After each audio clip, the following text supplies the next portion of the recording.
میں ہوں doctor Amjad you Mirza اور آپ دیکھ رہے ہیں بلوچستان نیوز ایکسکلوسیو۔ اس ویڈیو کو لائک کریں اور اس کو شیئر کریں، لیکن سب سے زیادہ ضروری بات یہ ہے کہ اگر آپ نے ابھی تک چینل کو سبسکرائب نہیں کیا تو پلیز اس کو سبسکرائب کریں۔ ناظرین، اس وقت جو گوادر ہے وہاں پہ فینسنگ ہو رہی ہے اور اس فینسنگ کے خلاف بڑا شدید رد عمل دیکھنے میں آیا۔ یہ فینسنگ جو ہے یہ کوئی نئی چیز نہیں ہے، یہ 2020 میں اس کو رکوایا گیا تھا کیونکہ اتنے مظاہرے ہوئے اس کے خلاف، اتنا شور مچا کے حکومت کو پھر یہ فینسنگ کا سلسلہ روکنا پڑا۔ اب ڈاکٹر مارنگ بلوچ نے بیان دیا ہے اور ڈاکٹر مارنگ بلوچ نے کہا ہے کہ یہ جو ہے گوادر کی جو فینسنگ ہو رہی ہے، جو باڑ لگائی جا رہی ہے، یہ بلوچ قوم کو نہ صرف یہ کہ پسماندہ رکھنے کی ایک سازش ہے بلکہ مقامی آبادی کو بے گھر کرنے اور بے گھر کر کے اس گوادر میں اس کو ایک اقلیت میں تبدیل کرنے کی سازش ہے۔ اسی طرح بی وائی سی جو ہے انہوں نے کہا ہے کہ یہ جو پروجیکٹ ہے یہ سی پیک کا حصہ ہے، اور بی وائی سی کے رہنما جو ہیں وسیم سفر، انہوں نے کہا ہے کہ یہ آباء و اجداد کی زمینوں سے بے دخل لوگوں کو کیا جا رہا ہے۔ گوادر 4 تحصیلوں پر مشتمل ہے اور اس باڑھ کی وجہ سے گوادر جو ہے اس کی 3 تحصیلیں گوادر سے کٹ جائیں گی۔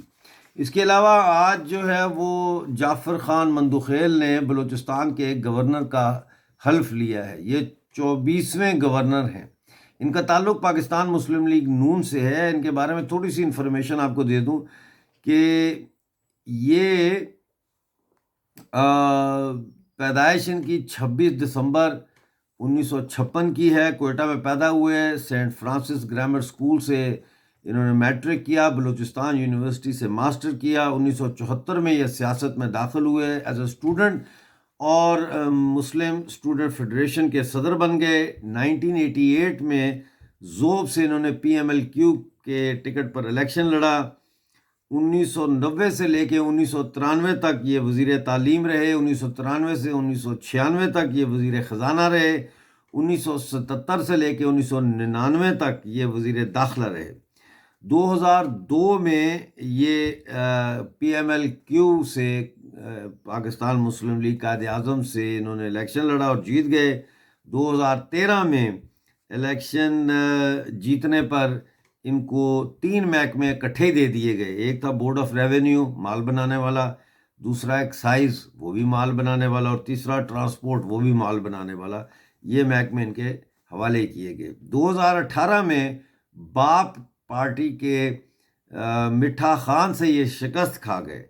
اب یہ 2024 میں دوبارہ پاکستان مسلم لیگ نون سے انہوں نے ذوب سے الیکشن لڑا، ہار گئے یہ، تو اب ان کو گورنر بنا دیا گیا ہے۔ انہوں نے کہا 2 باتیں ان کی بڑی ہیں آج دلچسپ تھیں۔ ایک تو انہوں نے کہا کہ میں وفاق اور صوبے کے درمیان پل کا کام کروں گا،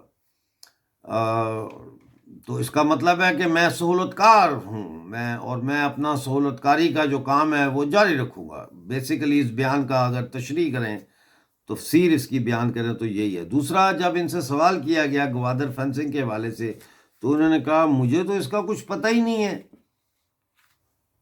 مبارک ہو بلوچستان کا نیا گورنر ان لوگوں کو جو پاکستان کی بلوچستان میں سہولت کاری کر رہے ہیں۔